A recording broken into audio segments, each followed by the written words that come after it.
lights on! Hey! Can everyone have their flags to the floor now? I say get your flags down so people in the back can see. I'll hand you over to Jayda Fransen. Big round of applause! Hey! Thank you all, as ever, an amusing introduction, but thank you, Paul. Right, listen guys and girls, I'm going to keep this as brief as possible, although it looks as though the weather's cleared up, but you know, I won't keep you all too long. Let's just listen to these bells for a minute. I love the bells. Yeah. Yes. See, that'll get them foaming over there. They hate that. They'd rather hear the Islamic cry coming from a mosque, but no, the bells are beautiful. Hey! Exactly. Here, here! So I want to start by saying thank you to every single one of you for coming out today. Because as I pulled into the car park this morning, I saw the hail was coming down. And I thought, do you know what, like Paul says, we are British and we are used to the bad weather. And a lot of people would say, oh no, I won't turn up because it might be a bit cold. But look, we're all here. It doesn't matter if we get soaked, it doesn't matter if we get cold. This is our Britain. You guys are the ones that will make a difference. Thank you for coming out. Give yourself a Thank you. And as ever, our beautiful flags, and they look wonderful. You know, I took a moment earlier to turn around as we were coming down that hill because I wanted to see what it might look like to all the smelly lefties standing at the bottom of the hill. I wanted to see and I saw a crowd of British patriots holding their flags high. They will have them lot foaming. They're traitors, and I hope it sickens them. We'll fly our flags just to disgust them. Yeah! Now, I always love coming to Yorkshire, I genuinely do, and I'll tell you why. Because you guys are not only you just, you know, staunch patriots, but you just love Yorkshire. Every time I come here, you're all Yorkshire, Yorkshire, you know, you love Yorkshire! it. Brilliant. Now, let's have a Yorkshire, come on. Yorkshire!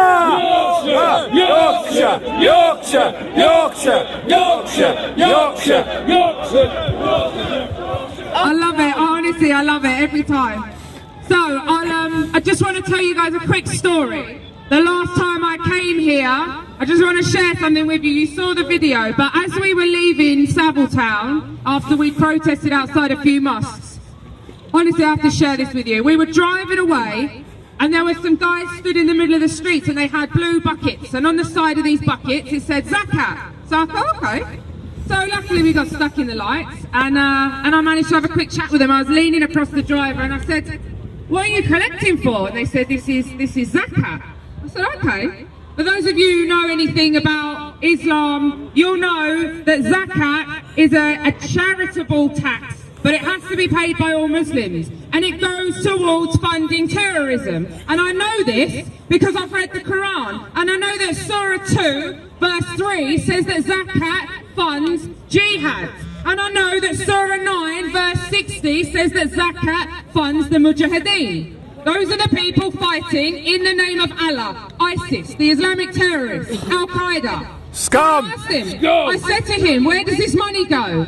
And he looked me straight in the face, and he said, it goes to everyone. I said, like the Mujahideen? He said, yes. Oof. Yes. And do you know what I thought? I thought, I like this fella. I like him. Do you know why? Because he's honest. You know who won't like him? That lot over there. They won't like him because he just told me what I already knew. That Zakat is an Islamic tax that funds terrorists. The people that are trying to kill us. He's standing in the street with a bucket collecting money for them. Scum! Happening in Dewsbury, people. They won't like him because they're standing over there saying that Islam is about peace and that Muslims don't believe in jihad. Well, let me tell you. Rubbish! Jihad is Islam. Islam is jihad. They are hand in hand. And these Muslim appeasers, they won't like him, but I tell you who will like him. And I tell you who won't like them. It's Allah. Because you know what Allah says? Allah says that those Muslims standing there saying, we don't like ISIS, but we don't like you either, and we don't want jihad, we don't want to kill non-Muslims, we're all very peaceful and you've all misinterpreted it. You know what Allah said? Allah said those Muslims are hypocrites and they should be massacred, just like I should be massacred, just like you should be massacred. These are the people living among us, worshipping this No! So that was my last trip to Dewsbury, and I just thought I'd share because, you know, if you see these buckets out on the streets, feel free to speak to the guys. They're honest. They're honestly collecting for terrorists. I like honesty. I appreciate it. But, you know, the point is the audacity of these people to come to this country and collect for a group who want to kill us. Are they insane? Is it not bad enough that groups of them are formed to gang rape our children? But no, they're still on the streets collecting. So keep your eyes out, guys and girls, because this is Dewsbury today. And we've seen it's a hotbed for extremism, Islamic extremism. We had the leader of the 7/7 bombings coming out of this town, this beautiful British town. The 7/7 bombers, the leader came from this town. This town can brag the youngest British suicide bomber, British Muslim. There's nothing British about him. He's scum. They had a 16-year-old Muslim arrested for carrying the tools and explosives to carry out a terrorist attack. This is their kids. They're kids and they're living in this town. They're going to school with your kids in this town. This is what we have to put up with because of our corrupt government. And even the police today, even the police, we have had every single obstacle thrown at us by the police, trying to make it as difficult as they possibly can for us. Every single time. But you know what? There's one thing we have to remember, and I ask you all to remember this with a sincere heart. These Muslims, they're victims of their own ideology. Now, I know that today I've got people stood with me, and I'm so proud to have you all here, I really am. There are people here who are Christian, there are people who are Sikh, there are people who are Hindu, who are Jewish, who are atheists. Okay? There's one thing that we all have in common, and it's that we can live together. Why is it that they can't live with us? Why is it? Because they will not integrate. They will not. And no matter what we do, we have to put our hands out and we have to try and help them. But you watch when you put your hand out, because it's not safe to put your hand out to these people. They have not got the same values that we have got. They do not want peace. They want to take over. Now, my religion, Jesus Christ tells me that I should love my neighbour. I don't hate these people. I despise their ideology and I think that they worship Satan. But I sympathise and I empathise because they are lost. And all these so-called Christians who are coming out and saying that we're too extreme. We're extreme Christians. What do they think Jesus was? What do they think the man that was nailed to a cross for us? Is that not extreme? Was he a pushover? Because he wasn't a pushover when he stormed into the temple with a weapon and overturned the tables because he was furious at how people were treating the temple. Well, I say to you, ladies and gentlemen, this is Great Britain and this is our temple. And we will not have anyone treated this way. Anyone who wants to disrespect our temple, we will take up our weapons and we will fight against them. And if we have to defend our temple, then so be it. Yes! Now, a lot of these so-called Christian leaders we've seen recently, particularly the ones in Luton, I'm sure that the people here today form some of the 25 million who watched our video from Bury Park. Who saw it? Give us a roar. Yes! I mean, can you believe it? You know, it's not, sadly, it's shocking, but it's not surprising because we live in this, we see it. You know, people around the world, they can't believe what's going on in our country. No-go zones. Women coming up to me, converts to Islam, calling me a slapper because I've got my hair on show and my hands. You know, it's just insane. It's insanity. Who do these people think they are? They're taking over our areas and forming ghettos. And these so-called Christian leaders who have come out and said that we're hijacking the cross and that we're not true Christians because we should be peaceful pushovers. That's what they want. They want us to be pushovers.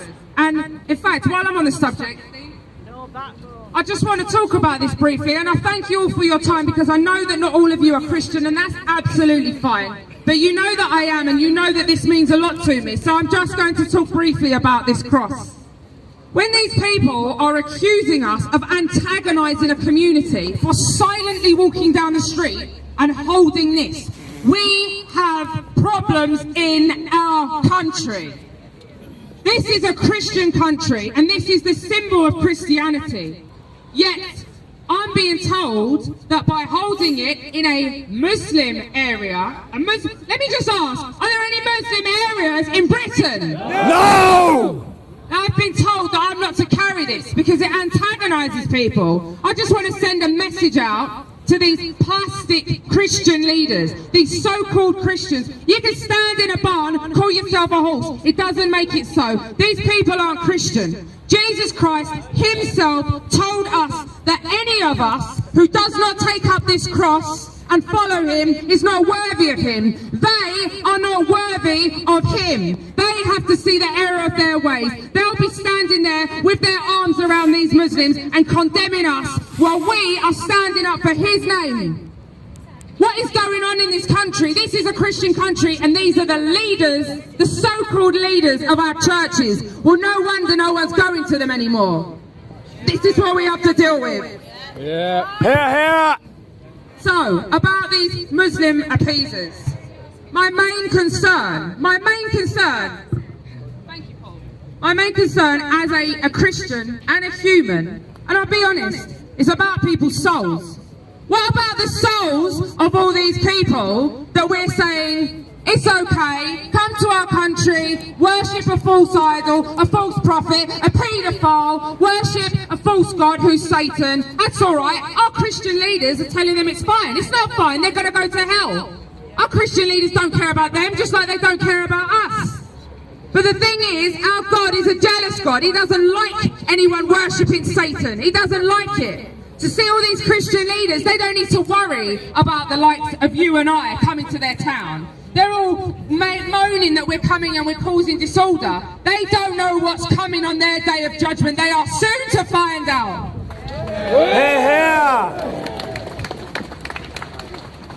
So, I'm not going to talk for too long. I just wanted to share some bits with you. We've got a guest speaker here today, which we're very proud to have with us. And obviously I'm going to hand you over to Paul Golding shortly. So once again, my main message, as always, is look, this is our Britain. This is our Britain, our country! Right, so I don't know about you. I mean, we've had people in the past say that there are no-go zones. Look at Donald Trump. God bless Donald Trump. Yeah! God bless him. Donald Trump dared to tell the truth and said that in England there are no-go zones, and everyone went mad. Well, there are no-go zones. I went to one of them last week. It's called Bury Park, Luton. So Trump was right, and good luck to him. I hope he's very successful. Yes! So, I mean, I'm just going to wrap up by saying, you know, I don't know about you, but I've literally had enough. I've had enough of no-go zones. I've had enough of Muslim appeasement. I've had enough of burqas and being told I look like a slapper because my eyes aren't the only thing you can see. You're beautiful, Jayda. Thank you very much, sir. I have had enough of going to every eating establishment and being told they're selling halal. Why are they selling halal? This is Britain. We don't eat halal meat in Britain. Their ideology prevents integration into our way of life. It does not conform with Western values. It never will.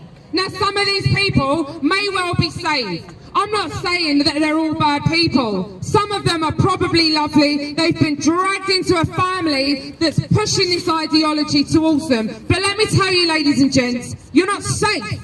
Your kids won't be safe, because you know what their kids are reading about? When your kids are reading their storybooks, their kids are reading the Quran, and the Quran says, cut the heads off of the non-Muslims. And our babies are going to school with their babies, and this is what's going on in their heads. Are our kids safe? No. Our kids aren't even safe from their men.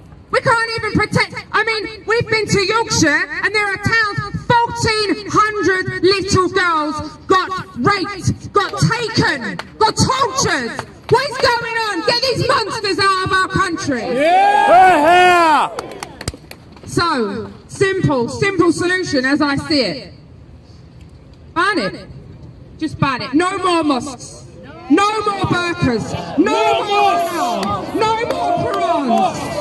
No more mosques! No more mosques! No more mosques! No more mosques! No more mosques! I'm glad to see we're all in agreement. We don't want any mosques. We don't want halal slaughter. We don't want people walking around in burqas. We don't want Islamic extremism in our country. We do not want Islam in our country. So, love the bells again. The bells. The bell. Let's just take a moment. Oh, they're lovely.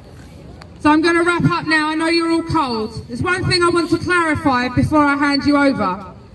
In the media of late, there have been a few reports and a few documentaries, a few films that have been made, and there's some statements that they've put out kind of on behalf of Britain First, as they do. And I think they may have misquoted us, because I know that my fellow activists and Britain First members and supporters here today, I know that you'll agree, I think they've misquoted us. You know, they've quoted us as saying that we want our country back. No. That's not what we said. We didn't say we want our country back. We said we are taking our country back. God bless you all. God save the Queen.